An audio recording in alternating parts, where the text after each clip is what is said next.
What's going on, everybody? Patriots post-game show. We've got Mike Kadlick and Taylor Kyles. Where are those guys? There we are. John Zannis alongside Drake Bedard. He looked electric tonight. It feels like they're back to a team that can really compete. But yeah, Drake Maye, this felt like a game where he knew that he could shred this defense, and he played like it. What's going on, everybody? John Zannis, Greg Bedard here. We're kicking off our Patriots post-game coverage. We're going to get Taylor Kyles and Mike Kadlick joining us in just a little bit as the Patriots improve to 11-2 heading into the bye. Greg, who would have thunk it, with a 33-15 victory over the New York Giants at Gillette Stadium. Real quick, we want to let you know this show, as always, is brought to you by our pals over at Prizepicks. Download the Prizepicks app. Use code CLNS. Get 50 in your lineups after you play your first $5 lineups. And yeah, we're sneaking one more in for Omaha Steaks. I think you've got 1 day left to get this in here. OmahaSteaks.com, 50% off site-wide sale. Patriots at checkout get $35 off your order. Greg, let's start off with this one. Right out of the gate, this game, a lot of people, I think yourself included, some people had this as a possible loss. Some people thought this would be sneaky competitive. Patriots it's a long way to go without having a bye, to wait this long. Tired, maybe starting to kind of, injuries starting to mount up. This felt like a game where maybe things could get away from them. And almost right out of the gate, it was so clear how ready they were to play. Like, again, I don't know what it was like there. You could, on the television at home, you could hear the hits. And it's not just the big ones from Christian Ellis when he smacks Jackson Dart and then Gunnar Olszewski. Just the whole way, you could see the Patriots came out with like urgency, purpose, and physicality in this game, it felt like. Yeah, it was really unbelievable, John. I don't know what Mike Vrabel said to these guys, and he didn't really reveal when he was asked about it in the post-game press conference. But it was obvious there was some sort of motivation this week because look, it's not to say that last week against Cincinnati they were, bad or anything like that, but this was just a different level of urgency, energy, physicality. It was really unbelievable, and a credit to the coaches and also the players. Going into this, they didn't really talk about it on the telecast. No one's really talked about it, but the Giants also, they're going into their bye week as well. And you just wondered, would this be a case of at least one of these teams sort of like, looking ahead to Cancun or being someplace warm, and you didn't know which way it was going to go. You thought the Patriots last week against Cincinnati looked like they were on fumes a bit, dealing with the obvious injury issues up front on the offensive line. The Giants have been, on film, they've been playing well with energy. They've been, they've had leads, they've blown leads, but they've been in just about every game for the last month. But this was completely different. The Patriots just came out on a mission. They took it to the Giants. I think the combination of Ellis's hit, Marcus Jones's punt return, sort of brought an energy to the stadium and also to the team that just set them up for utter domination. And I know the Giants got within 2 scores, but really once it was 30-7 at halftime, this thing was over. Yeah, and again, it's really almost hard to look at. I mean, we can nitpick some things that you saw in the second half, annoyingly close, allowing it to be a 2-score game there, not, going for that kill shot. But really, everything happened there in the first half, and so much of it had to do with the overall preparedness of the Patriots, and then just Giants ineptitude and a bunch of confusing. What's going on behind you guys? Oh, sorry. I'm hearing a lot of sound kicking up. Giants ineptitude, not going for it on 4th down, giving the Patriots the ball back. But and you wrote about it, Greg. But a certain turning point there, that weird field goal situation that I still don't understand what happened. I've never seen anything like that in my life.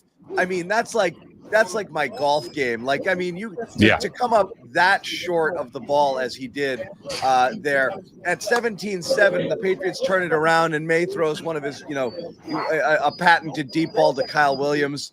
There goes 24-7, and the game was pretty much over at that point. But just assessing, you look at Drake Maye overall. Again, he falls short of that 300-yard game, which is amazing that he leads the league in passing without a single 300-yard game. But 202 or whatever it was yards in that first half, wildly efficient, didn't put the ball in harm's way, was smart, good job manipulating the pocket. Just talk about his overall performance tonight. Yeah, I thought it was outstanding again. I mean, every time you look at this kid, you're like, all right, well, maybe, he probably didn't play, great against the Bengals.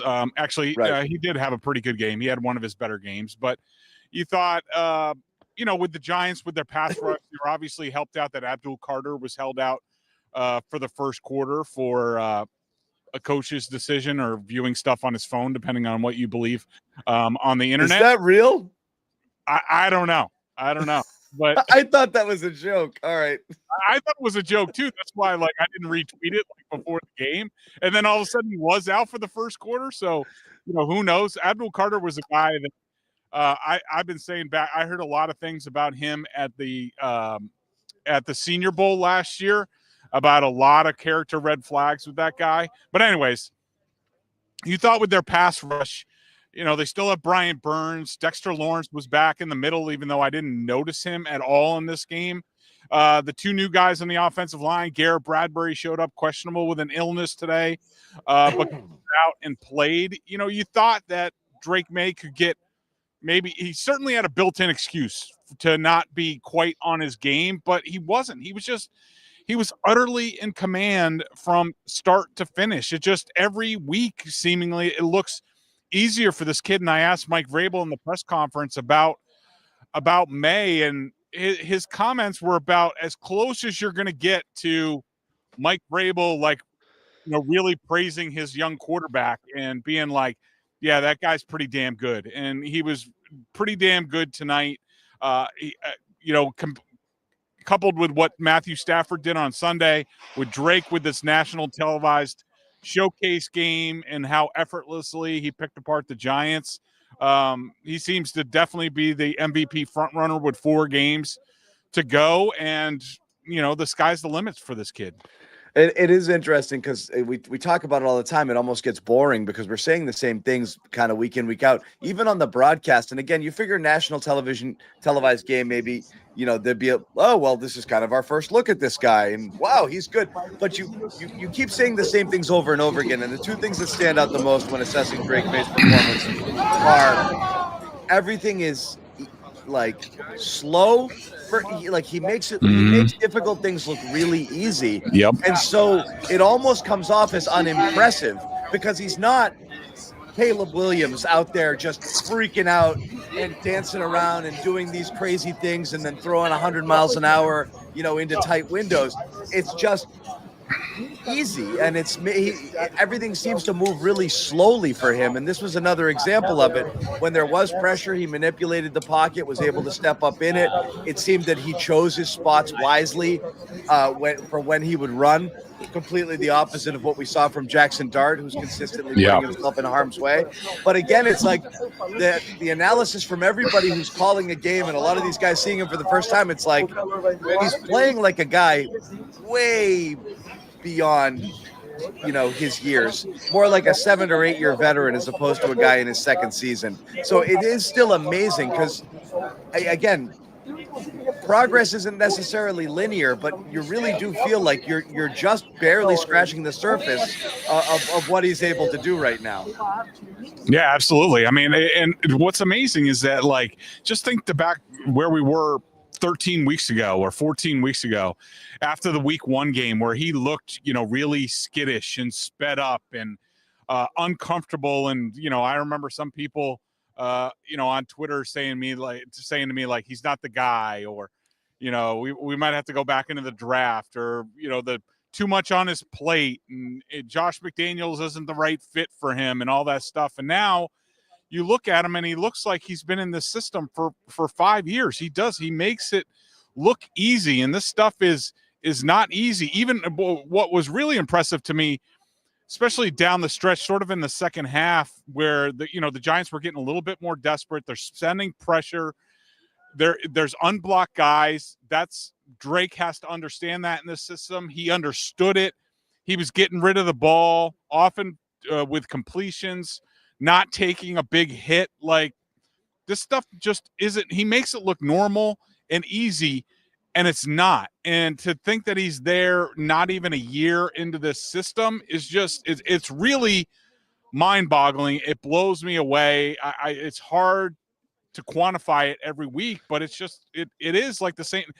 You want to say it's the same thing, but he gets better in different ways every single week. And I think how he's handling pressure, there were some free rushers against the Bengals that gave them difficulties. He took some shots, took some quarterback hits, but of course he goes into the film, makes the corrections, and then he comes out and the same thing happens in this game and he avoids it. So just, kudos to him, Josh McDaniels, Ashton Davis, all those guys.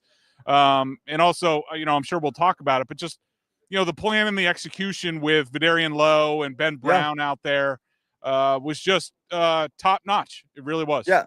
So, and that's where I was going to go next. The protection was outrageously good, considering what you had to deal with right now. And again, everyone watching the game probably knows, but you're without Will Campbell, you're without Jared Wilson, and then Garrett Bradbury pops up on the injury report. They have to elevate a practice squad player, so you don't know what kind of game you're going to get out of him. They held up extremely well, particularly on the interior. Do you remember hearing Vidarian Lowe's name called a single time in this one?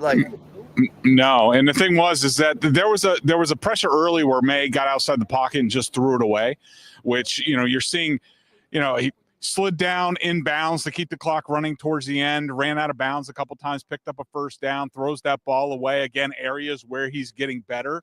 That one where he threw it away, there was pressure, and I'm sure some people look at it as, well, Vidarian Lowe gave up a pressure. No, it was actually there was an unblocked rusher coming from the other side. That caused May to get a little bit deep and escape the pocket and get out. I'm sure he had a couple of tough reps, but for a while, it kind of hurt that Abdul Carter wasn't out there, but I was charting sort of the different ways that Josh McDaniels was changing his pitches. And, I was surprised, especially for the first quarter or so, they weren't giving him a ton of help. A lot of times he was one-on-one and he held his own, and it's a credit to him, but of course there was a really good plan all the way around. They lined up a tight end on his side a lot, not often in the protection, but just to make Brian Burns get outside a little bit more. It was all very effective, and the Patriots just kept rolling. You mean Abdul Carter and all of his 0.5 sacks on the season weren't out there? Hey, come on. He's had a lot of pressure and a pretty good pressure rate this year. He's actually I think he was fourth. He had the fourth quickest pressure rate, rush to pressure rate in the league. And, I think top 10 going back to 2004. So, he's pretty good. It's not all about sacks. That. It's not. Well, it's fun to crap on him. But really part of it is a bit of a victory lap, Patriots fans might be taking about the draft, which was, and again, you think about where they were a year ago, giving up the potential number 1 overall pick. This is where they were less than 1 year ago. And everything that entailed, losing the ability to trade out of that spot and whatever you could get off of it. Losing a shot at Abdul Carter at number 2 or Travis Hunter, and how disappointed everyone was with that. And you end up with Will Campbell. At the end of the day, it's almost like the second year in a row falling into your draft slot instead of getting what you thought you wanted, because you could have been number 1 overall and ended up with Caleb Williams, who I'm convinced the Patriots would have taken, even though they said they love Drake Maye. And now you end up with Campbell here, and you see Carter now, the second time in 3 games he's been benched to start a game because of some weird attitude issues. Yep. Travis Hunter, a real mixed bag of a season there. Did the Patriots luck into their situation by ending up with Campbell at 4 the way that they did? I don't know. I think, not to sound like Mike Vrabel with this, but anyways, I think that if the Patriots had been higher, I think they would have probably traded out of the pick, maybe got down a little bit lower, and they might have been able to get Will Campbell in any event. I don't think Abdul Carter would have been their type of guy. I think they would have passed on him. I think Travis Hunter would have definitely been a consideration for them, and I would have loved to have seen him go to a team with a real plan to give him, one way or the other. I would have just made him a wide receiver. I think he's, that special of a talent, but I think the Patriots feel pretty good about where they are. And Will Campbell has completely fit in, and he'll be one of the leaders as sort of their free agent class ages out, along with, Drake Maye and others, to be one of the future leaders of this team. Yeah, it's again. I agree. They probably trade down out of that spot, but it would have been interesting scenario had it gone a different way here. Another person hard to not talk about. Second week in a row, Marcus Jones has made a huge game-changing play. The pick six of Joe Flacco after May had thrown one of his own last week against the Bengals, and then 94 yards here for a touchdown. And pretty much three things might have happened tonight. Drake Maye might have taken the lead in the MVP vote. Mike Vrabel might have clinched Coach of the Year, and I think Marcus Jones got himself another All-Pro nod.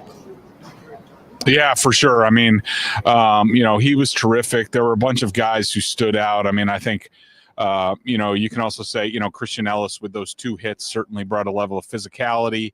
Carlton Davis had some good plays. Christian Gonzalez did. Corey Durden in the middle did a really nice job. Hunter Henry was invaluable to Drake Maye in this game and left wide open by the Giants a few times. You don't get to 11-2 without a bunch of contributions, and they really do. They get them from, all over the place. And, even Kyle Williams getting on the board with that touchdown, that was really great to see. Yeah, I'm going to say, by the way, I think Kyle Williams' knee was out of bounds on that one. I didn't think that was a catch either. I thought they gave him the first foot. I would disagree with that, but they didn't even go and look at it. They just confirmed first it foot, wrong. And then the knee hit out of bounds before the second foot hit. Also, he's a little bit clappy with his hands, huh? In terms of he didn't really have a good grip on that one. But again, great ball by May, and again, a turning point in the game itself for sure. Other thing we wanted to talk about, Greg, you mentioned the pass protection. Also talking about McDaniels and how he schemed it up for this one. I know you were high on that. What did the Patriots do offensively to make up for, some of the things that they had going into this game that were not going in their favor with the guys being out? I think it was the normal stuff from McDaniels, the stuff that you expect because, he's really good at his job. I mean, and it's in coordination with Drake Maye. He has to understand it too. He has to understand all right, well, Vederian Lowe's going to be one-on-one on this snap, so I got to get it out. They mixed it up between, quick passes, lining up the tight end, a running back chip here and there, running at, Brian Burns and other things. I will say, I mean, the Abdul Carter thing kind of made it moot because you're, expecting the two guys off the edge. And Abdul Carter ended up making some plays. Ben Brown tackled him for what looked like was going to be a big holding. But, of course, Drake Maye completion on the next one, gets a bunch of yards back, then hits the touchdown. I think that was the sequence. But, yeah, we also have to talk about, the Giants, like you mentioned at the top. The 4th and 1 decision was just coaching incompetence. If Mike they kept talking about how he's auditioning for the job. Oh my God. What a clown show. It's 4th and 1 at the 40. You have a chance before halftime to do something. You get the ball to start, even if you get a field goal there, and then you get the ball to start the second half, you can make it a game again. And to do that, and then they come out on the first drive of the third quarter. Yeah, and go for it on 4th and 6 and don't get it. So and then with 8 minutes left, granted they're deep in their own territory, they don't go for it on 4th and 8. I didn't understand any of that decision making on that part. But again, the Giants are a total clown show. Also, you had Burns on the sideline during halftime. Someone had taken a screen grab of it and posted it on social media while everyone else is in the locker room. He's like, I have no interest in hearing what those guys have to say. So it's a total clown show over there. I guess the biggest story that's going to come out of this, and we ask ourselves every single week here, is, the Patriots keep winning, and it's impossible to ignore how bad the competition is. So it's really hard to gauge, well, who are they and how good are they? But you look around the rest of the league, particularly the AFC, even you mentioned the Rams stumbled to Carolina, who the Patriots thrashed. All you can do is look at what everyone else is doing against some of your common opponents or against just not great opponents themselves and say, I don't know that anybody here is a runaway favorite or is a team that has fewer flaws than the Patriots have. I think one thing you might be able to say about the Patriots, Greg, is they're not perfect, but they don't have one fatal flaw that'll be like, well, that's the thing that's going to be impossible for them to get past once they end up playing a good team. They're pretty good at a few things, really good at some other things, but they're not dead. They're not running the ball great. They're not in the red zone. But again, look at the Colts, look at the Broncos. Like, who are you afraid of right now, or who has an edge over them in terms of how they're playing in the AFC right now? Yeah, nobody. Everybody has flaws. I think the Patriots have a big advantage where I think their coaching staff is able to minimize any flaws. I mean, look, they're not perfect, and if they do eventually lose, it's going to be things like not cashing in the red zone and goal to goal, and leaking a little bit in the running game, and not being good in the red zone defensively. Maybe turnovers rear their ugly head.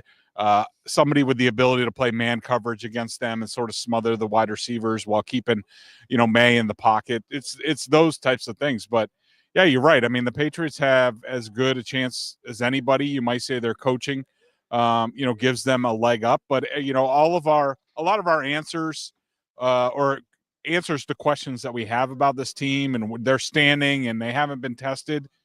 They have Buffalo and Baltimore coming out of the bye week. And, those are going to be tough spots. The Bills are going to come ready to play. That. And then the Ravens, even though Lamar doesn't look right, you're probably going to have to go there at night, or at least, a 4:25 game. I assume that game's going to get flexed. And so that's going to be, the Ravens need to win a lot of games to make the playoffs. So those are going to be great tests. And so we're going to get a lot of answers. You're right. I mean, the good thing is that I think the Patriots, we talked about the Giants being spunky over the last month, but it's your job to make a 2-10 team look 2-10. And the Patriots came out, jumped on them, sort of took the life out of the Giants, and then it was pretty much over from there on out. Well, looking at the playoff picture, and again, I am curious your thoughts. The teams at the top here, and again, Baltimore is hanging on to the last division lead. Are you expecting when it gets to the playoffs that the cream is going to rise to the top? And again, we don't know if the Chiefs are going to make it, but if you're looking at this, and I've got it up on the screen, the Patriots, Denver, Jacksonville in there. Indianapolis now falls, into the wild card slot before they were, leading that division. Of those teams, you got the Chargers, but they've got some problems too all over the offensive line. Do you think it's going to be the old guard that's going to present the biggest challenge, and that would be Baltimore, Buffalo, and Kansas City, as still the toughest teams that the Patriots not only will face the rest of the regular season that they might encounter in the playoffs? I mean, it depends where you play Denver. I mean, Denver and Houston, those defenses are going to make pretty much any game you play against them a rock fight. So it's going to come down to, a handful of big plays. Who's going to make it? I don't have a ton of confidence in Stroud. Also Bo Nix. But I'm not, I've seen too much in this league to rule out the Chiefs, and the Ravens from making a real run at this thing. All right. Well, I hate to ask this 11-2 going into the bye, and another impressive win tonight, but anything you didn't like tonight, Greg? Behringer shanked a punt. I didn't like that. I thought Trayvon Henderson, until that last drive where he got a couple of big runs, I didn't think it was very good. At one point, he had 10 touches for 46 yards, and he got running into people. Pass protection. Yeah, he was running into people again. He got tossed aside in pass protection that led to a sack of Drake Maye. There were a couple. Ben Brown's holding penalty. Not a whole lot. Not a whole lot. Yeah, not a whole lot. And they're not able to score on that first drive with the red zone. Again, slightly annoying, but again, it's not the end of the world. Not a whole lot. Lot to like today. Patriots roll 33-15. over the New York Giants, improved to 11-2. We're going to let Greg go. We want to let you guys know before we do, make sure you subscribe to Greg's podcast, the Greg Bedard Patriots podcast. You can find that right here on the CLNS Media Network, but also subscribe to Boston Sports Journal, $7 a month or $50 for the entire year. Best Boston sports coverage in town. Make sure you subscribe to that today. Mike Giardi, Greg Bedard covering the Patriots for you. So please check that out. $7 a month or $50 a year. Greg, thanks a lot. We're going to say bye to you, and we're going to bring on Taylor and Mike in just a second. Sounds good. Thanks. Yep. Real quick before we bring on Taylor and Mike, we do want to let you all know about our sponsor over here on the Patriots postgame show, and that is, of course, our pals over at Prizepicks, the #1 daily fantasy sports app in all of North America. You see that offer on the screen, and it's pretty easy. Pick more, pick less. It's that easy to get in on the action. You download the Prizepicks app, use code CLNS, get 50 in your lineups when you play your first $5 lineup. And again, you see it right there. Less, more. Always pick more. It's not fun picking less. On any players, 2 to 6 player stat projections, you can stack them, meaning you could take Drake Maye more on pass yards or TDs or whatever have it. As long as you pick someone else on another team, you're okay. And that's always fun to do if you think a player is going to roll. Mix and match sports doesn't really matter. I like to focus in on one game or one block of games, 1 o'clock, 4 o'clock, but it doesn't matter. Basketball, hockey, whatever you want to do. Lots of cool things on the site as well, like free squares that you can insert into your lineups and give you much better chance to make your money. So once again, you see it on the screen.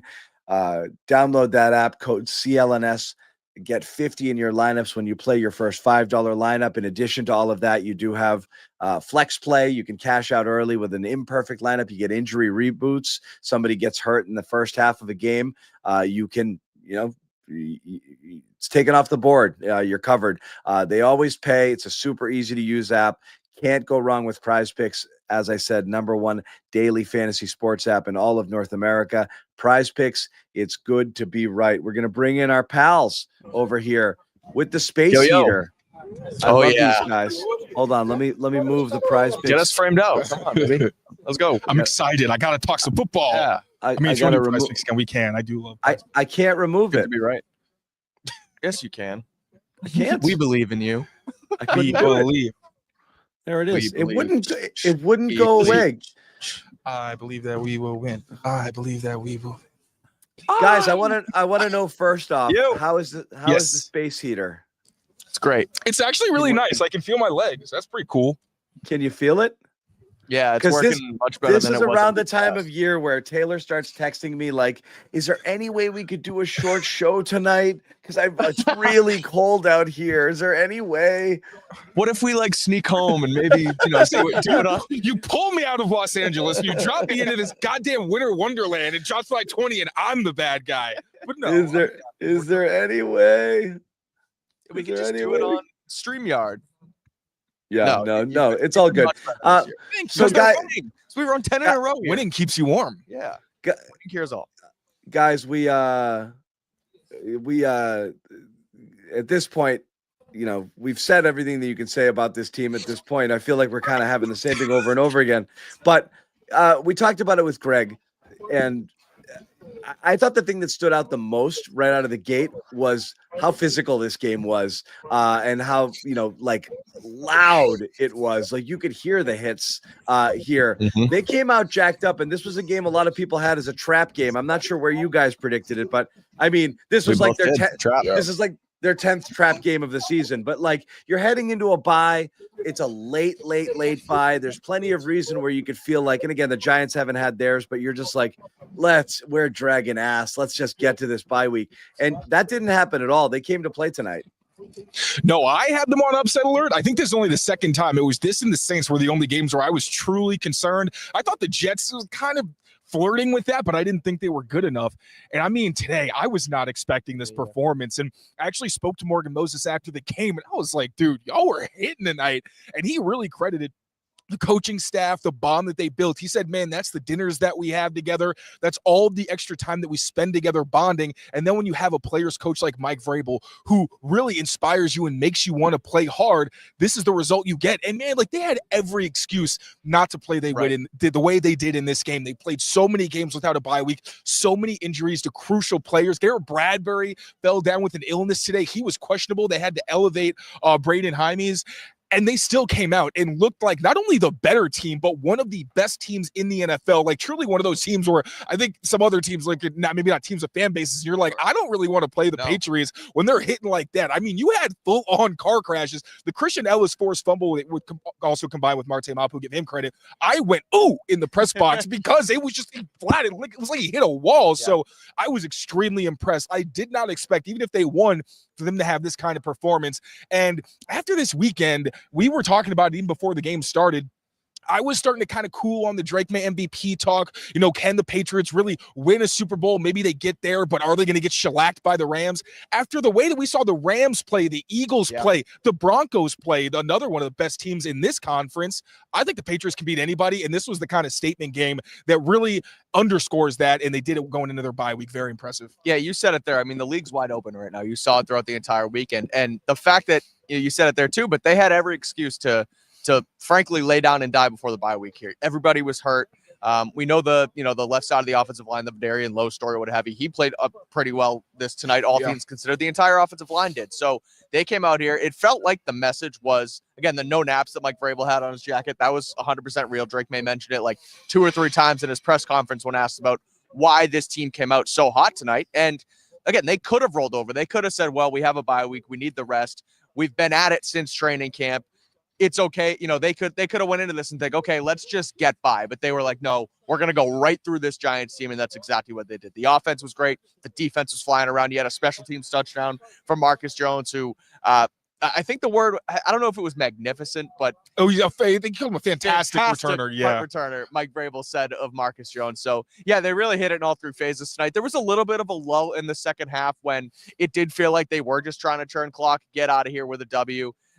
Giants fastest third quarter I've ever seen in my life. Giants cut it to 2 scores. It's like, oh, they're hanging around. They have the ball back. And then Patriots obviously able to, step on their throats in the end. So it wasn't perfect down the stretch, but that first half, they could have came out of it with 34 points. They end up with 30, and they win it by a couple scores here. So great stuff. A huge way to build momentum going into the bye week instead of potentially losing, having a week off, questions asked about your team, and then going into this mini gauntlet here with Buffalo and Baltimore. Instead, you come out as the top team in the AFC. And even to add to what you said, what Mike Vrabel mentioned after the game, like protecting an identity, playing with a certain competitive stamina, that really felt like that was what was encompassing this game. Like, you didn't want to go into the bye week if you're the Patriots saying we didn't play to our identity. Now we have to go a whole week where we're just kind of ruminating on that. And of course, you can build the storylines where it's, hey, now they have a fire under them. Like, I was kind of thinking that because there were some parts of the defense, like the run defense, in some areas where I just felt like they were starting to take steps back. But now you take the step forward. You don't have to wait till after the bye. No fire under your butts intended.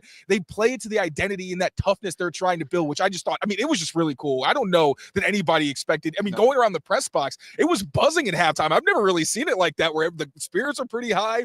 Everybody's kind of chit-chatting. And it felt like pretty much the consensus that no one really thought they were going to have this type of performance. But I mean, this team just continues to blow away expectations. This was the latest example. And people, I would say too, like, it kind of feels like we continue to, or at least I do, sort of doubt this team a little bit week in and week out, where it's like, okay, they haven't played the easiest schedule. Is this the trap game? Is this the trap game? When's the shoe going to drop? Yeah, this one's definitely the trap game. Someone asked Drake Maye today, or it might have been Vrabel, whoever, when is that next shoe going to drop? And they're like, they just keep trudging through. They keep winning. They keep proving people wrong.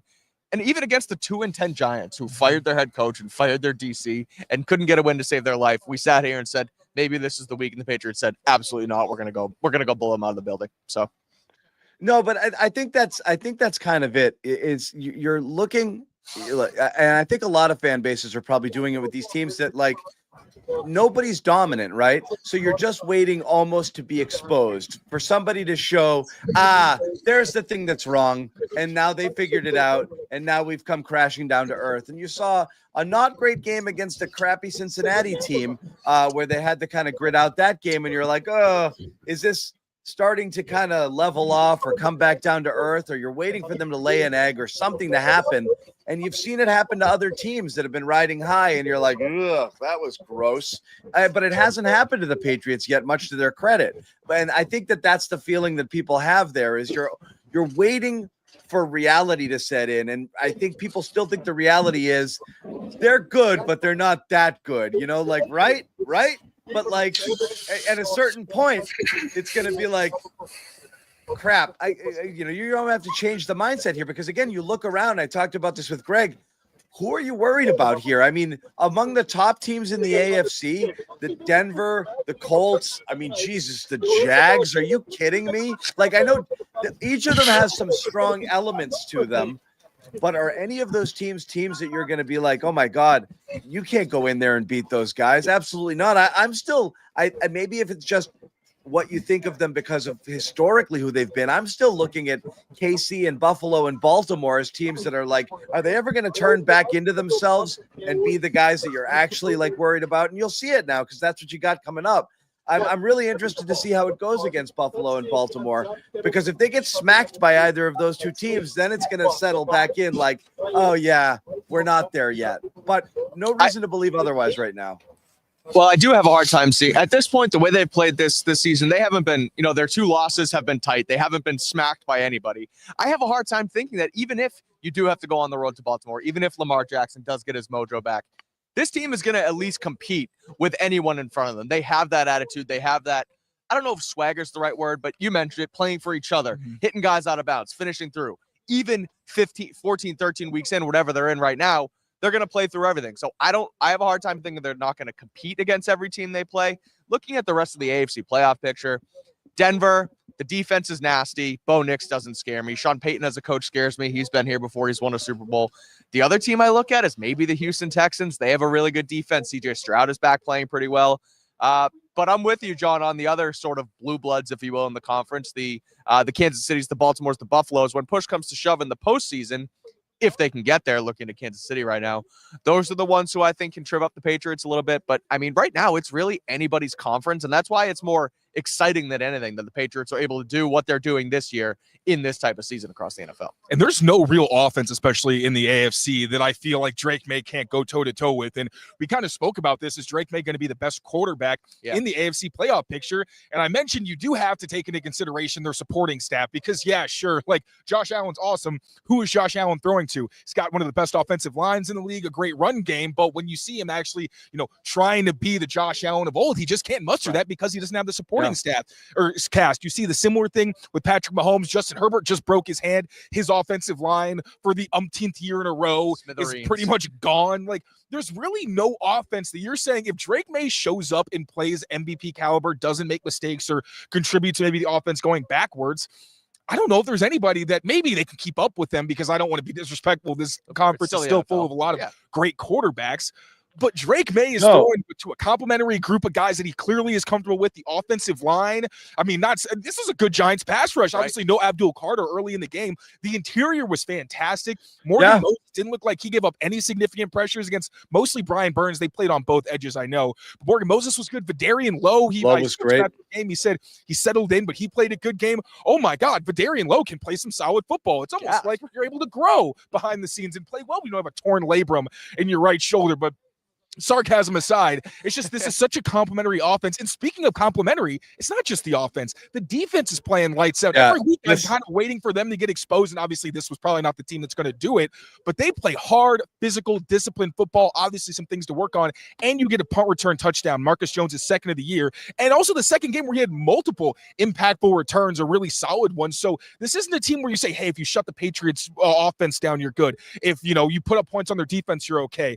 No, they take pride in every phase of the game. Mike Vrabel mentioned how I think the Giants were 6th in kick returns or something like that, and the Patriots are 5th somewhere, and they said we wanted to get to 5th. Like, they take pride in all of this, and that identity is that we are going to be tough across the board. So yeah, when you talk about the playoff race, I'm not really scared of anybody until maybe you start talking about the NFC, and even there, some of their best teams got exposed. Look what happened this weekend. Both the Rams. both the Rams and the Eagles, stumbling, and those are teams that you think are more complete, for There's sure. a And chance again, that it's the Chicago Bears and the New England Patriots as the 1 seeds in each conference. Which would be saying that is a passing game that actually is kind of struggling. Yeah. Like their pass game hasn't been great, and they're finding ways to win and play Ben complementary Johnson football. today said they're winning in spite of their passing game, which is Damn. Yeah. Ooh. Yeah. Oh my God. Hey, that's a wake-up call. Yeah. I know. And for those people out there wondering, yes, this year is Taylor Kyles is going to settle all family business. And anybody he said nice things about last year, and everyone's like, dude, they suck. He's going to be there for you. He's going to be there for It's crazy what coaching can do, huh? Maybe I'm not so stupid after all. Whatever. You like the Mayo hire. Yeah. God, that was bad. No, I'll take my L there. I'll take my L. That was. Let's not talk about that. We don't need to. No. That's fine. Please don't. We've talked about this hamster wheel of analysis that we've gone on with this team, just continuing to be surprised by things that they're doing consistently. And you got to put Drake Maye into that conversation again. It's, maybe he didn't have his best week last week against Cincinnati, even though upon further review, it wasn't as bad as it looked, initially. And then he goes out there and he has a near perfect first half, and the game's over before you get to halftime. Just assess his performance tonight. Go ahead, Taylor. I was going to say, I'll start with the bad because there wasn't that much, but he actually had some misses. Like the Travion Henderson throws to him in the flat. It's behind him. That prevented a touchdown. Also missed up. What was the other touchdown? Hunter Henry down here. The Hunter Henry. Same thing, missed him inside. It was just a little bit inaccurate. And that's one thing. Drake's short accuracy hasn't been perfect, but those were the bad. He had a couple overthrows deep, but you don't really think about those because of all the other spectacular things he did where we even talked about it a lot, or I'm sorry, never mind. I don't know what I'm talking about. But the pump fake in the flat to open up Hunter Henry was the same thing last week that we saw where a little bit of that helps uncover him. You even saw it in the red zone where there were a couple of defenders right in front of Hunter. He steps up, pumps, they come up, then you complete it to him. Just the manipulation, the poise, stepping up and transitioning up into the pocket, the throw to Kyle Williams, it's He's all the best things ball you thrower in expect. the NFL. Yes, and you didn't have the turnover-worthy plays, which is what I've been begging for. It's honestly now this is why he's back in the MVP conversation for me, because I've been saying that you can't have the games where you're a reason that your team's losing. Matt Stafford just had that. Very much contributed to his team losing. Drake Maye hadn't lost in quite some time in his team, and this was a game where he did have that clean performance where it might not be perfect, but you're not making egregious mistakes or egregious misses, and that was what I was kind of hoping for, especially going into this stretch. So, caps off, man. He really is back in the MVP race. I was cooling off, but I really do think he's the front runner right now. Yeah, he's the MVP. He obviously doesn't want to talk about it. He hasn't for the last couple weeks. He's pawned it off on Baker Mayfield. He's pawned it off on Travion Henderson. He's the guy, and I get it. You want to stay humble. The team wants to stay humble. Mike Vrabel, Drake was asked about him being in the MVP and Mike Vrabel being the coach of the year, and he was like, he's got my vote for coach of the year and didn't want to touch the MVP stuff. So, whether it's poison or whether it's just being blinders, man. He's good. Whether it's he's just good. being humble. He's the guy. I think everybody knows it. Mike Vrabel mentioned too that he's slowly kind of learning what he actually means to this football team and what he has to do and how he's able to help them win games. Tonight you saw it once again where a couple throws to Hunter Henry, who I believe was their leading receiver. The drop in the bucket to Kayshon Boutte in the corner of the end zone. The throw to Kyle Williams was just, again, it's proven that he is right now the best quarterback in the NFL. I don't want to say it's not close because it's not. There's your Matthew Staffords. I'm never going to count Patrick Mahomes out, but there's guys on down years. There's Josh Allen's playing ups and downs. The downs that Josh Allen and Patrick Mahomes have had this season, Drake Maye has not touched so far. He's playing incredibly consistent football. I don't really, there's not much more to say besides he's the reason you're winning games, or one of the reason you're winning games. It's obviously an entire game or an entire team sport, especially with the Patriots, but he's been unstoppable. He's been unbelievable. And I don't know how right now you can say he's not the best quarterback in the NFL and not the MVP of the league right and now. The numbers back it up. It's not even like we're being Homer sitting here being like, hey, not. it's really fun to watch him, which obviously the eye test matters. You look at the stats and he's top 3 in everything, especially when you talk about adverse situations. So you're not kind of pulling something out, or it's not like you're making some grand proclamation that somebody could really easily dispute, Cam Newton. Well, you mentioned the not being Homer's thing, right? I tried to cool at least myself off on the MVP talks early because second year quarter, and we went through it last year with them. We think this team's going to be good, and then they stunk, right? So, I tried to hold back, let it happen, see how it goes. It wasn't perfect in week 1, but as the ascension went on, I was like, there's no other way to put it. He's the MVP. And then even last week, you came off a little bit on it too. But now another week like this, like you said, the numbers back it up. The play, the tape backs it up. It's all right there in front of you. He's the best quarterback in the NFL. And it still feels like there's not quite training wheels on him, but it still feels like they have not fully. There's another level to this. Yeah, there's and he hasn't had a perfect game yet. Like if he played, there's an ability to ultimately play a perfect game. Like tonight, the first half was nearly flawless, even though there was a couple misses. If he plays that way for an entire game, we're talking like 400 or 500 yards passing, 4 or 5 touchdowns, perfect passer rating, throwing up a 50 burger. Like imagine him in the league for like 5 years. That's when what he's I'm saying. seen everything, and too. like you're not even you already have a hard time fooling him. A lot of these like disguise coverages, he's been seeing these since he was in like high school because he was doing like 7-on-7 and stuff like that. So he's already seen a lot. But to your point, like when you start sending all the blitz packages he's going to see, I know cover zero is one thing that they do, I think, need to improve on. That's one area. They converted one to Hunter Henry, but it was really hard. It took him having to go up and catch it. So there's going to be ways he has to grow. But yeah, it's really scary when you think about like what happens when you can't fool him, when he has that poise like with Brady, where he had seen so many things over so many years. His pulse was dead because he wasn't nervous. He knew that he had the advantage because you weren't going to be able to pull one over on him. And then what that did to the offense, and we were seeing since last year how Drake Maye makes everyone else more confident in the way that he galvanizes the entire offense. And then when he's out doing stuff like this and you got teammates saying he's the MVP, obviously it's even going to stoke that fire. So it's just I almost like it's the other shoe to drop, trying to temper ourselves or whatever, because it just doesn't feel real that this dude is so young and performing at the level he is and making it look so easy at times. And you know what I think it's too quickly? You look at like the other young MVPs that have won in the NFL, your Patrick Mahomes and Lamar Jacksons of the world. They won almost, I think, purely off like their athletic ability. Lamar was running all over the place. Nobody could touch him. Patrick Mahomes had the arm strength and the arm talent. 50 touchdown passes helped. But it was sorry. The athleticism, I mean like his arm talent, right? Andrew exactly. Kind of teeing up. He was teeing up Tyreek Hill down the field for touchdowns. It wasn't like meticulous quarterback play the way Drake Maye's doing it. So the ceiling just feels so much higher. Yeah, that's the crazy part is Drake. That's what's interesting. And so Drake Maye's playing Tom Brady football with a Patrick Mahomes skill set, which is weird. You right? It sounds sacrilege to say, but it's like, I mean, not. He is really not. He's playing Tom Brady type of football, but he's got that gene in him where he could go full Mahomes and just run around like a madman, extend plays, do crazy stuff, and just try to make it the Drake Maye show. But he's playing on time, in the system, in rhythm, doing what's supposed to be done. And as a result, it's all good and efficient and neat and tidy and clean, but no 300-yard games, no 4 touchdown games. But it almost is unsexy, even though he can do all of that stuff too. And Taylor, you were going to say something.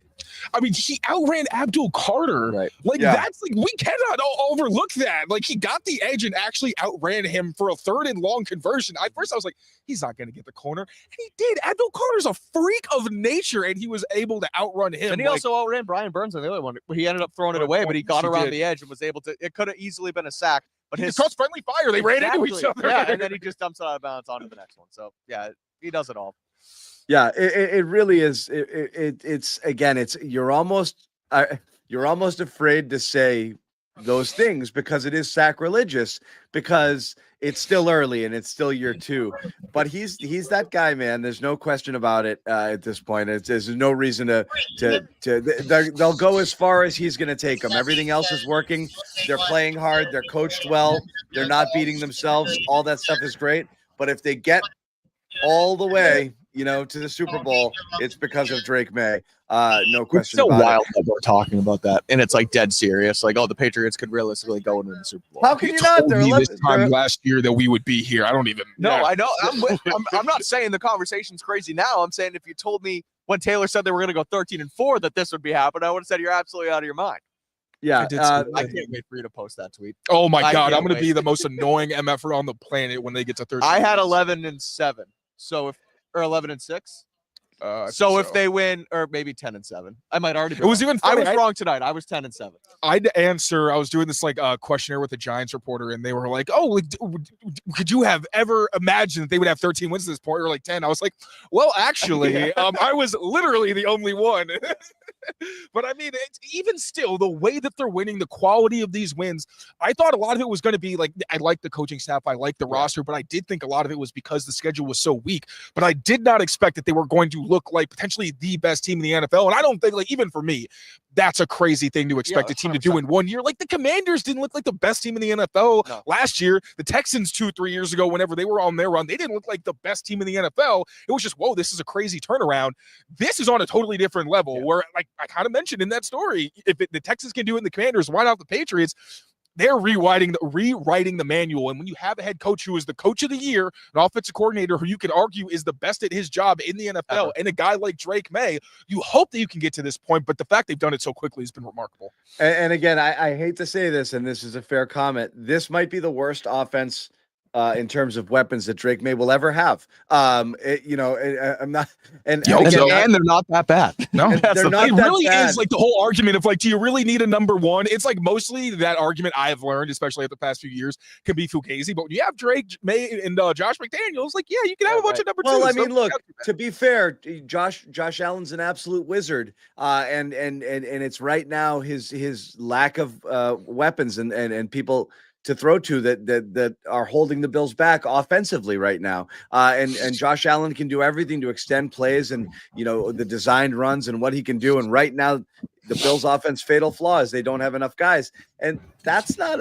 a unit that's necessarily much worse than what the Patriots are rolling out there right now. I mean, it's not great though. And it's hurting him. And so this is an unspectacular group of skill players that the Patriots have, but they get the job done. Maye does a terrific job spreading it around. Kudos to McDaniels for scheming things up the way that he does. And it's working. It's working. But again, it is scary is they haven't even really taken the training wheels off of him. And this is probably the weapons around him will only get better as time goes on, which is crazy.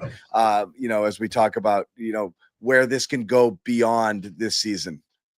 And then when we talked about, like, the other young MVPs, and think about it, Patrick Mahomes had Tyreek Hill, Travis Kelce, and Andy Reid, and they had a good offensive line. Like, that's why you got 50 touchdowns. His supporting cast was ridiculous that year and had enough compliments that they were still a very effective passing attack. And then Lamar Jackson his year was a running threat that nobody had really seen before. Greg Roman calling your place. Greg Roman, like an offense that people didn't really know you couldn't really prepare for because people hadn't really seen Lamar Jackson at that level. And people have talked about it. You can't really scout Lamar Jackson because nobody moves like him and you have to find creative ways around it.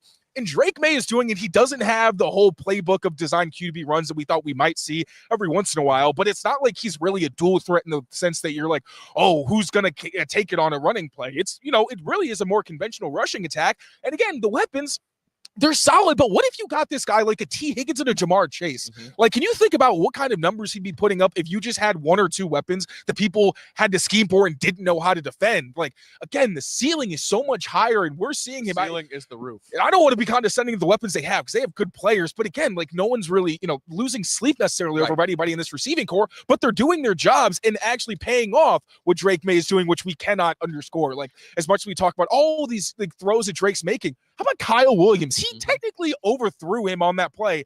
Kyle did a great job and showed excellent awareness to make sure he stayed in bounds in what could have pretty easily been an incompletion if he wasn't really aware of where he was on the field. So absolutely credit to the pass catchers. But, I mean, the things that Drake Maye can do when you do continue to add to the weaponry that he has, woof, that's all I got. Yeah. The ceiling, the roof. It's good stuff. It's good stuff. It's good stuff. And again, we're going to look at some stuff here that, we like the play of the offensive line. That's for sure. The running game, again, still having a little bit of tough time getting going here. What did you guys see from those guys? And again, Ramondre mixed in early, had what's interesting is they had great success early, and then it kind of leveled off there. And I don't know if that was game script where the Giants were like, all right, let's stack it up. They're going to run now. They've got the lead, and they were less successful there, but it looked like they were on their way to a decent ground game to start things off. And then, it didn't end up that way. What did you guys see from the two backs tonight? It was awesome in the first half. Mondre had, he was averaging 6 yards on 6 carries. I think Travion Henderson had like 5.8 to start the second half. I really do think that it got to the point where it's like, okay, clearly but trying to bleed clock. Yeah, We scored right. 30 points. Like, they have a huge lead. I thought that played some part of it, but I thought Ramondre ran really well. It felt like he had taken another step since coming back from the injury. It felt like last week's rotation had more to do with the fact that he was coming back. 100%. It felt odd that he was playing so hurt, little. Yeah, but I mean, this game, they knew they could exploit the Giants' run defense. It's the worst run defense in the NFL. And I thought they did that effectively. Travion Henderson saying, I didn't hear no damn bell at the end of the game, had a 7-yarder, then ripped off one that was like 26 or 27 or something like that. So, I mean, credit the running backs. I understand it was less consistent in the second half, but I felt that was more, okay, it's very obvious that you're trying to kill clock and not so much that, we've seen definitely games where the run game is good, then just completely disappears in the second half when the defense adjusts. It felt more like that. Yeah, I'm with you. I didn't necessarily have a problem with it. I feel like the way they ran tonight is the way that, you kind of expect them to complement what is going to be a Drake Maye passing attack and a Drake Maye first offense, I guess, right? I know they want to run the football and they want to be able to, establish the run and use that and lean on it. But early on, it was fine. Ramondre had a filthy stiff arm on a guy. I can't remember if it was on a pass or a run, but I did want to give him credit there, even though I think it was on the Such a Javon Holly ran him over. Yeah, it was like a 1 or 2 yard game. He just shoved him into the turf. So, no, I thought he was solid. I thought Travion, there was one play where he kind of bobbled the football out of bounds. Thought he maybe could have, came away with that. But overall, the running backs, it's a solid 1-2 punch that I think, again, like you said, you kind of sum it up there where the Giants know they're going to try and run the football and bleed clock. We're going to stack the box. If you throw it, so be it. We're losing the game. Let's try and stop the run, yada, yada, yada. So they were good enough. I think they can improve. And I think that improvement will also come when your offensive line is fully healthy with Will Campbell and Jared Wilson ultimately returning. And while we're talking about the running backs, and kind of past just the run game, Travion Henderson did give up the sack where he lost in blitz protection. But Terrell Jennings starting the game off strong, unfortunately left the game due to a head injury. Yeah. But he had a big return that really sparked the offense. Then obviously Marcus Jones as well. Such a really well-rounded game. But for those running backs, I also wanted to throw Terrell Jennings in there and show him some love because he really started this game on a positive note for them. Yeah, it was interesting that he was mixed in early, and I'm curious what that running back rotation would have looked like had he not gone out with the head injury being ruled out early in this game. Travion Henderson, again, a little bit of a mixed bag. He had some positive runs, still had some of those situations where he feels like he's running into blockers or running directly into tacklers instead of patiently too fast. waiting. You just gotta go. Waiting for things to open up. One where Pop missed a block. He met him in the backfield. That was kind of tough. Yeah, and there's a couple that he couldn't do anything about because again, right. I remember that one with Pop whiffed on it, and there's somebody waiting for him when he gets the ball in the backfield there.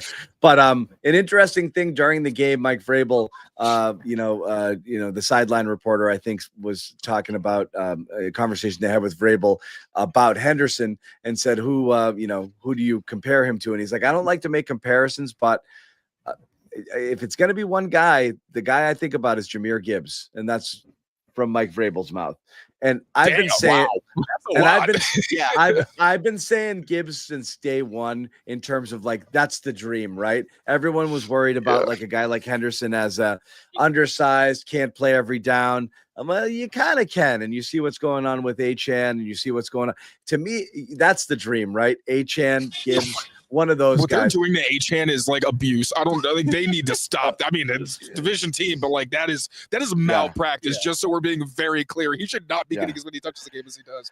But he is. But again, that's that. You're on though to Gibbs in that way where he hasn't obviously scratched the surface of what he can do, but he hasn't had a great rookie season so far. He's been fine. The fact that Vrabel thinks that's kind of how they can use him, and that's his almost ceiling as a player is very promising. Vision, right? Gibbs is an elite running back. And it's kind of like the Drake Maye thing we talk about. Well, you keep adding talent around him, he's going to get better. Right. Like, imagine what Travion's going to do when you get an offensive line, some upgrades in the trenches, and then also just more consistent box at the second level. Like, a lot of those big runs that you're talking about are the blockings, right? Protect the guy with the ball. Like, Travion Henderson has not scratched his potential either because he's not getting a whole lot of big running lanes. When you see it, like, and he does get that space, you see these explosive runs, like 20 yards. No one in this backfield's been getting 20 yards but him. So it's already there, but I think he can continue to get better if you keep adding competent run blocking around him and not just, you can beat up on the Giants a little bit, but like actually going up against anybody, walking in and saying, we can pound the rock and we know it.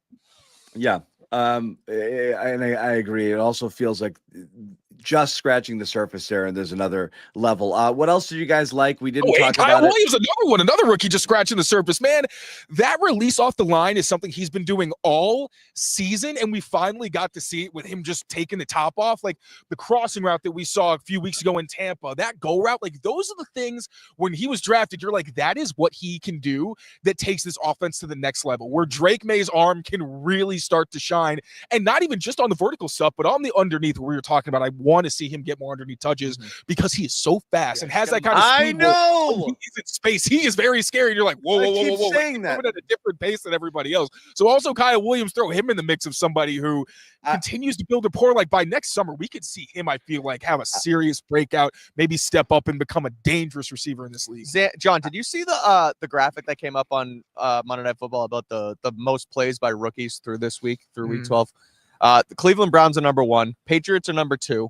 Jets are 3, Titans are 4. So think about the teams, right? The bad teams leaning on rookies. Patriots have the second most snaps played by rookies, and they're 11-2, and they're the best team in the AFC. So think about how good this rookie class has been, how much they've played, how much they've had to take in and handle, and they're still the best team in football. And that's, you have to look at it. And again, I know people are the Kyle Williams thing. I've been saying this all season long.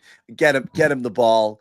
Like that's fine. Run him downfield every once in a while. If he can get a clean release and you can get one-on-one on the outside, yes, do that. But I keep, to make the other Detroit comparison, I keep doing the Jameson Williams thing. Find a way to get him the ball going across the field, you know, and get him running and get him in space. I think you can unlock a lot more there. But that's the thing when you look at this team. How did the Patriots get to this point, 11-2, when, you know, they were what they were last year? Obviously, the play of Drake Maye is number 1, but just hitting on everything. You needed this so badly after so many dead, empty drafts. With Will Campbell, obviously, coming in. Henderson, we've seen him coming on late as your second rounder. Jared Wilson starting every game since he, got in there, minus, the injury here at left guard. Kyle Williams, again, you haven't quite seen it fully there, but you're also talking about Woodson. Craig Woodson, well. yeah. There's your snaps. So you have every down starters, every snap starters. Yep. In your first four picks, and obviously Henderson came on later after Stevenson went down with the toe injury. But between that and just absolutely smashing every free agent, that's how you get. That's how and you your get rookie here. kicker. Think about the kicker and the rookie kicker. But you can miss. Free agency is a loser's game, and you spent money on Milton Williams, and that was your big splurge. And usually, those things hardly ever go well, and it went great. Right. Diggs for what you paid him has been great. The offensive line, Bradbury, who everybody was crapping on coming in here, has been outstanding in that position. Minnesota was laughing at us for wait till you see this guy. He's the worst. He's the worst blocker. He's the worst pass blocker in the NFL, and statistically he was, and he's been good. You're talking about linebacker. I'm sorry. Also, by the way, real quick, I tried to give Garrett Bradbury a fist bump after the game. His hand was mangled. That dude is tough as hell. I would over be like, dude, you're an Iron Man. Obviously, he was sick. And he's like, sorry, I can't. His hand is bleeding. He's got what an Iron Man. Him and Morgan Moses, they do not let the quarterback. Moses is another. They hit on everything. There's no blank. They didn't shoot any blanks here in free agency or the draft. There's nothing here where you're like, wow, that was Vrabel don't shoot blanks. You don't shoot blanks. They did not come up empty on any of these. No. They're getting not just contributions, but starter or star level contributions. They didn't miss on a free agent. Let's talk about Corey Durden.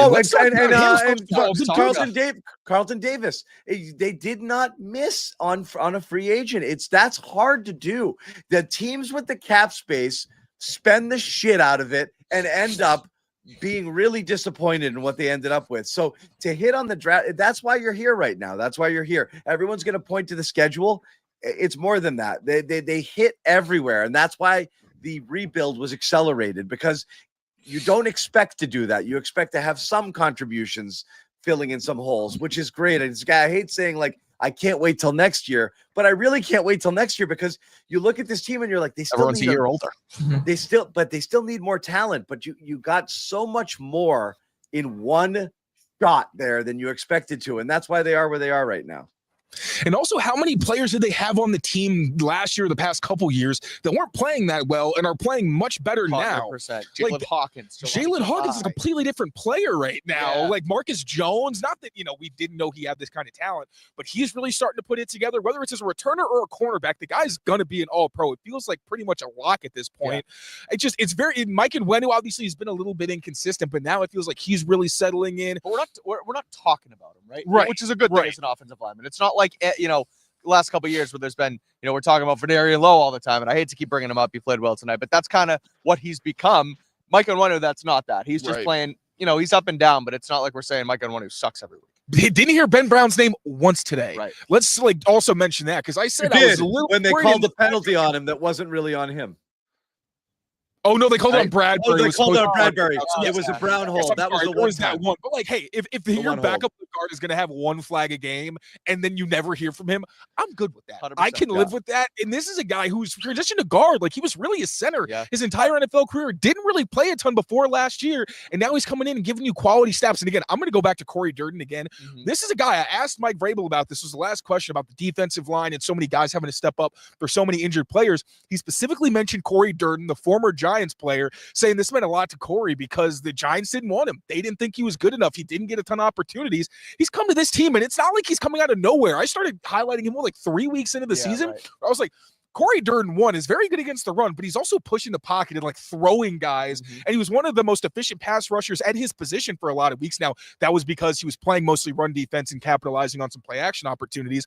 But he's been balling this entire season. And when you want to talk about the run defense when they were playing well, everyone talked about, they have no more Milton Williams, which is significant. But there were fronts that had Corey Durden and Kyrus Tonga on the inside. No Barmore, no Milton Williams, and they were a big reason they were building a wall. And today, the run defense finally starts to look more like its old self. And who's in the backfield half the time? Corey freaking Durden. I can't emphasize enough.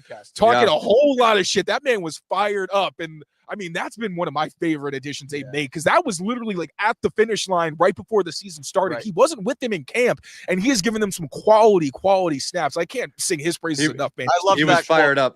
Yeah. He didn't think he was good enough to be a New York Giant, but we thought he was good enough to be a Patriot. And then he comes here and he's 11-2 instead of 2-11. That's poetry. That's football. No, that was impressive too. Anything else you guys have from tonight's game we didn't talk about? And I wanted to mention Marcus Jones once again. Just absolutely making massive plays. Last week it was the pick six, and this week the 94-yard punt return. Truly incredible, guys. And again, I think he's locked it up, and everyone talked about it. I think he's locked up an all-pro selection here as a returner because he's that good. But that's taking away from what he's been doing in coverage as well. And you can make an argument for him to get some consideration just in terms of how he's played. But he's a weapon right now. It's amazing. He's really changed the momentum of 2 games in a row. I also want to shout out some other guys who changed the course of the game, the linebackers. Yep. Christian Ellis obviously had the big hit on Jackson Dart. Not only that, but he also drew the flag because the Giants tried to kill him after that. That 61 Schmitz or whatever, bro needed to take a chill pill. I'm all for defending your guy. There were 3 plays on the first drive or 2 where he's getting involved. It's buddy, relax. Maybe relax a little bit. Then Ellis was like, hey, man, I don't want the smoke. I'm just trying to get out of here. I'm not getting the flag. And also, Mike Vrabel mentioned after the game where it's Drake Maye gets reminders every week. Don't do that stuff. You want to get cute near the sideline, that's what you're going to get. And he's absolutely right. It's bullshit that a quarterback can just tiptoe along the sideline and, oh, no, you hit me. Bro, F that. It's ridiculous. You absolutely deserve to get I'll say this. Out of bounds if you don't want to get hit. And I'm glad that Christian laid the wood. I'll say this. Jackson Dart absolutely is not being that guy. He's literally in the post-game commentary tonight saying, that's how I play football. It's not soccer. I'm here to take hits. Comment. I don't. So when your brain is fried mush. But I'm saying he's not complaining. At least he's not complaining about it like that. Oh, okay, that's fair. That's fair. But all I'm saying is it's not smart. Yeah, it's not smart. But he's not complaining and he's not asking for flags. In fact, he got up and he's like, "Yeah, I got hit. I was supposed to. I was still running." He didn't make it big. He didn't make a stink about it. So I just can't stand the whole thing of like skirting the sideline. It's more not Dart. It was more like the Giants' reaction of like, Oh, bro, yeah, he's like, no, for he's sure. not out of bounds. That was ridiculous. So I'll tell you this. Anyway, Christian Ellis with the big hits, and I also wanted to compliment Martin Mapp, who had the third down stick for a stop, and also was the one who initially got to Gunnar Olszewski before Christian Ellis buried him. Also, I hope Gunnar Olszewski's okay. Yeah, very seriously, because that looked bad. That looked so bad. They cracked his helmet open. Yes, hope the former Patriots all right. But if I'm a coach, I want everyone to fight Christian Ellis after that hit. I do. So I what are you supposed to do? Even if it's a legal football play, you go in there and you fight the guy. You protect the quarterback no matter what. I agree. All right, fine. I'm really salty. I hate when quarterbacks do that. Was he the one that did the wait? Was Dart the one who did the fake slide in college? Kenny Oh, was Kenny Pickett? Okay, my bad. Pickett. What I don't like is Mahomes. What I don't like is Mahomes. Like, you can't hit me because I'm on the sideline, and then keep going. Right. And because if that happens to Mahomes, there would have been a flag. And that's the thing. Oh my God. I'm for protecting quarterbacks. There would have been arrests. Yeah. They're better for the sport if the quarterbacks are healthy. So I understand why the league does that. But there comes a point where, again, you need to either get out of bounds or not and stop taking advantage of it. Because, again, I don't know if Dart was necessarily trying to do that there, but Mahomes has done it in the past. He would have got flagged. Yeah. I did think it was a penalty at first. It felt like a massive hit where he was trying to get out of bounds. On the second look at it, he was doing the little tiptoe thing there and just trying to get there as much as he could instead of trying to protect himself. So at that point, you are a runner and you deserve to get blown up. Ellis just got there. I want to give a tip of the cap to the entire Patriots defense for not allowing a touchdown on the first drive. That turns out it makes a difference when you do that. That's a nice a nice thing. Yeah. Now they just need to get the ball second and they'll be okay. Yeah, right. That works. Hey guys, we'll close. And again, you don't have to, but anything you didn't like tonight, anything you're like, well, we gotta clean that up. Red zone, got to be better in the red zone, more consistent there.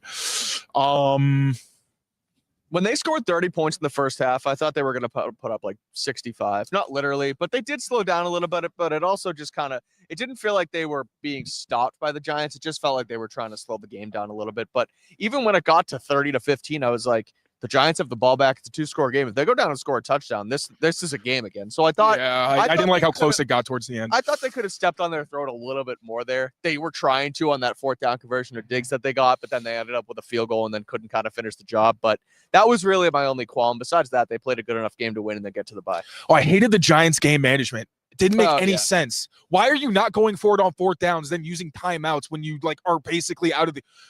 I was just either throw the white flag or annoyed. Don't do both. Like 2 4th down opportunities near midfield where you needed to score points and you punt. Yeah, right. And you're an interim head coach. Like, that was just, I thought that was ridiculous and also slowed the game down so unnecessarily. So that I thought was very annoying. But Patriots wise, I got very few complaints. 11-2, Super Bowl. Book the tickets. Is it happening? I know. Book the tickets. We'll see you in San Fran. I'm coming. I'm coming. Ahmed, I can hear you. He said he could hear you. The question is who's sharing a room? Is it Mike and Taylor? Is it Taylor and Ahmed? Damn big. I'm too damn big. I want my own room. Just kidding. Who else is coming? We're gonna bring the whole gang. We're gonna bring the entire podcast crew. I'll share a bed with one. I'll share a bed. Rich is coming too. He's small. Yeah, Richie's coming. Rich sleeps on the chair. Me and Greg. Me and Greg are bunking. Me and Bedard in a swim bed. Let's go. Super Bowl. Full on reality show. On reality show. Yeah, no, it's good. Again, we thank you guys for watching tonight's show. It's late. We're into the next day, so we do appreciate you guys. Yeah. It is late. Yeah. It is almost 1 o'clock in the morning, baby. Thank you for staying up with us. We appreciate you guys as always. Yeah, real quick shout out to our sponsors. Starting out with Prizepicks, #1 daily fantasy sports app in all of North America. Pick more, pick less. It's that easy. Win up to 2,000 times your cash. Download the Prizepicks app. Use code CLNS. Get 50 in your lineups after you play your first $5 lineup. Prizepicks, it's good to be right. And Omaha Steaks, I think you can still sneak one in. It's a Black Friday sale, but it's still up there on their website. OmahaSteaks.com, 50% off site-wide sale, 20% off in addition margin on some select items. And when you use the code Patriots at checkout, I believe it's still good. That's $35 off your order. Take advantage of it now. You can have it sent just ahead of the holidays if that's what you want. Look at this tweet I made. With the top one. Yeah. Yeah, I know. I made a good tweet, Mike. What are you guys doing over there? We'll tell you after. And that's it. The Patriots improved to 11-2. What are we going to do without each other, without football? I know. For What do we do a next couple of week? weeks. I Sad. might be a boyfriend. I might be a father to my 2 cats. Try to reset before the Super Bowl run. Yeah, seriously, we got to get ready. We gotta save money so we can get out to the West Coast. Yeah, we got to save it. Super chats go towards gotta a save full group there. Yeah, the super chats. All super chats go to us getting our own rooms. San Francisco. Get me to San Francisco. I don't want a room with Bedard. I need my own room. Super chatted up in here. All right. Come on. We'll see what we can do. Thank you guys for watching, and we will. An hour ago.